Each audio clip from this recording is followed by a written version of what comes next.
Saint Pierre dit au Seigneur, tu es le Christ. Et quand Saint Pierre dit ça, ça veut dire qu'il reconnaît en Jésus celui qui peut pleinement répondre à toutes ses aspirations les plus profondes, ses aspirations vers la vérité, vers l'amour. Tu es le Christ, c'est une déclaration d'adhésion à Jésus-Christ. En fait, c'est toute la foi chrétienne qui est résumée dans ce mouvement que Saint Pierre a pour Jésus. Et toute notre vie chrétienne à nous, elle consiste à introduire Jésus-Christ au plus intime de notre vie, le plus possible. Introduire Jésus dans sa vie, c'est introduire Dieu, c'est introduire l'amour. Je pense à tous les jeunes, alors là ils sont un peu partout, représentés par les scouts et les guides, les nouvettes et les photos. Sachez, chers jeunes, mais c'est valable pour chacun de nous, que plus vous mettrez Jésus dans votre vie, plus vous serez pleinement heureux. C'est valable pour chacun de nous. C'est ce que dit Saint Pierre, tu es le Christ. Alors, on essaie tous de vivre notre vie chrétienne d'une certaine manière. Alors personnellement, par exemple, j'ai pris quelques exemples. Vous voyez, à une époque, je faisais du catéchisme. Alors, je faisais des topos aux jeunes, je leur expliquais des petites choses. C'était très sympa, c'était plutôt un peu le bazar des fois, avec Augustin. On discutait entre nous. Mais finalement, ça ne marchait pas complètement, parce qu'à la fin de l'année, les jeunes, ils ne venaient plus au caté. Alors, je me disais, bon, il y a un truc qui manque là. Une autre fois, j'étais avec un groupe d'amis j'étais étudiant, on était des chrétiens. Je m'étais dit, on va faire du soutien dans les banlieues. Alors on était allés dans les banlieues, on rendait service les uns aux autres. Et puis, ça nous demandait beaucoup d'efforts, c'était pas facile d'aller à la rencontre des plus pauvres. Et pareil, on le faisait un certain temps, puis peu à peu, ça s'essoufflait. On se disait, c'est pas comme ça qu'on va pouvoir épanouir notre vie chrétienne. Ça ne marchait pas, si on peut dire. Ça ne marchait pas. Un autre exemple comme ça où j'essaye, moi, d'épanouir ma vie chrétienne, et puis ça ne marchait pas trop. Et bien, dans la paroisse où j'étais, quand j'étais jeune, il y avait un groupe de prière. Alors, dans le groupe de prière, on priait bien, c'était très sympa entre nous.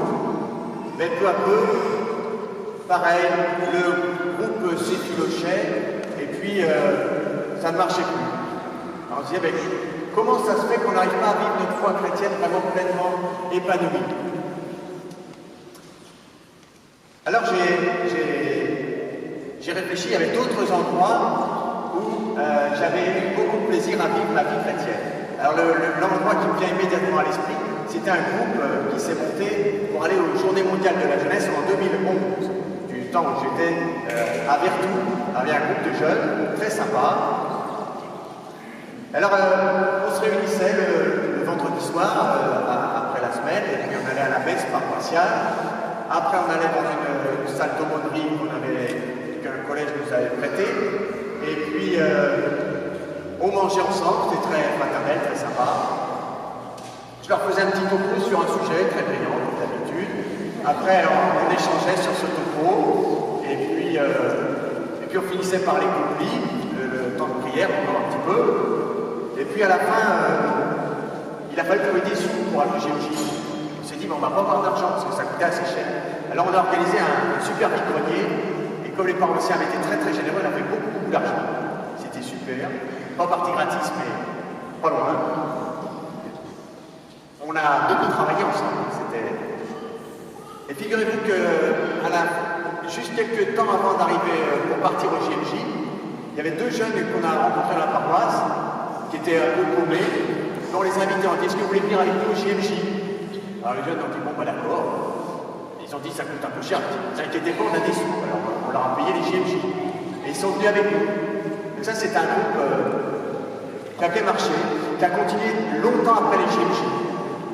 Un jour, je me rappelle qu'ils avaient organisé une messe le 31 décembre, le dernier jour de l'année, et à la fin de la messe, il y avait un jeune qui était là tout seul, assez paumé, et ils lui ont dit est-ce que tu veux venir avec nous? On mange ensemble après la messe pour fêter la fin de l'année entre chrétiens, et c'est très sympa. Et ce jeune est venu, et après tout le monde est allé à son mariage. Enfin, c'était une belle aventure.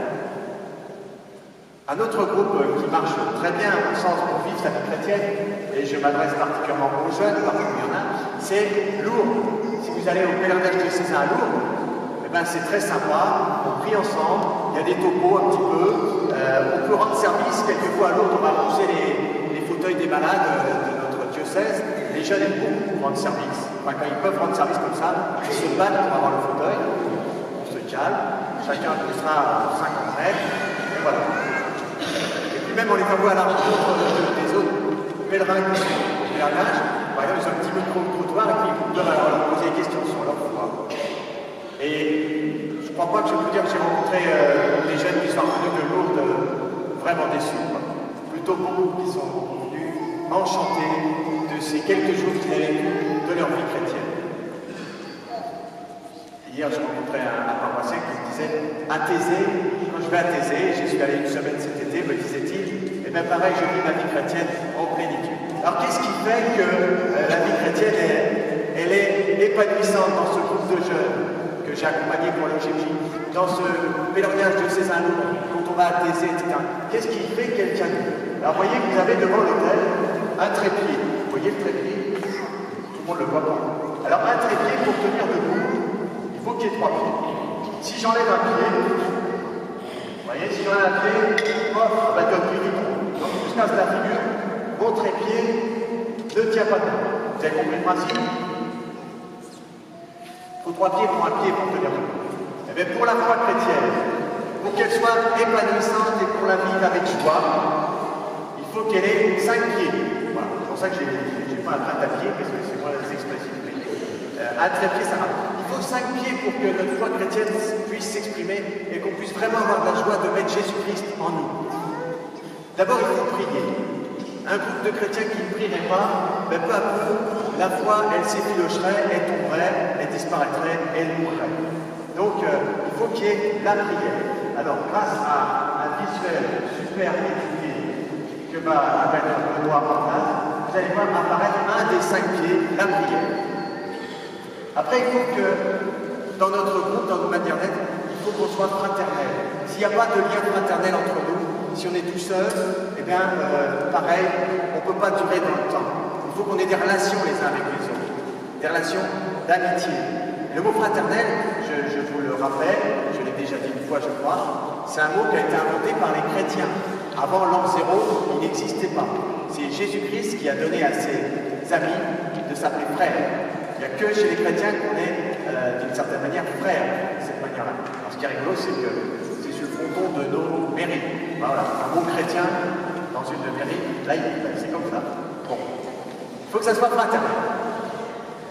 Il faut qu'il y ait de la formation. Il faut qu'on se forme. Alors, soit par des groupes de réflexion, le Père Marcel propose des groupes de Bible, d'écriture sainte, de lecture un peu de la parole de Dieu, sur Saint Paul cette année. Voilà, il faut se former, il faut lire des revues, il faut lire des bouquins. Quand moi j'ai la chance de pouvoir lire un livre bien, alors il faut en lire plusieurs, des fois quand on a trouvé un bien, et ben, ça me revigore beaucoup ma foi chrétienne. Il faut qu'on ait cette formation. C'est le 3e pilier. Vous les voyez apparaître un peu. Voilà. Il faut qu'il y ait un 4e pilier. Le 4e pilier, c'est le service. Un chrétien, s'il veut être vraiment équilibré, il faut qu'il soit généreux, qu'il se donne. Un chrétien qui ne se donne pas, qui fait que prier, par exemple, c'est pas équilibré, ça tombe. Il faut se donner, aller au service les uns des autres. Encore une fois, dans tous les groupes où j'ai vécu ma foi chrétienne de manière épanouie, il y avait le service. Et enfin, il faut évangéliser. Un groupe chrétien ne peut vivre que s'il évangélise. Évangéliser, ça veut témoigner que nous sommes de Jésus-Christ. Nous sommes de Jésus. Et si nous sommes heureux, etc., c'est parce qu'on est de Jésus. Partout où on est, ça doit se voir qu'on est chrétien. Un jour, j'avais un prêtre qui m'avait prêché une retraite. Il n'avait ni col romain, ni croix sur la veste. Et il me disait, vous savez, moi, partout où je suis, au bout de 5 minutes, tout le monde sait que je suis prêtre. Ça se voyait qu'il était de Jésus-Christ. Alors il y en a d'autres, des jeunes prêtres, ils ne sont pas sûrs que ça se voit, alors ils mettent un petit col romain comme ça. On sait que même si dans leur vie ça ne se voit pas, ils sont de Jésus-Christ. Eh bien, pour vous, frères et sœurs, vous ne pouvez peut-être pas mettre l'école romain, j'imagine.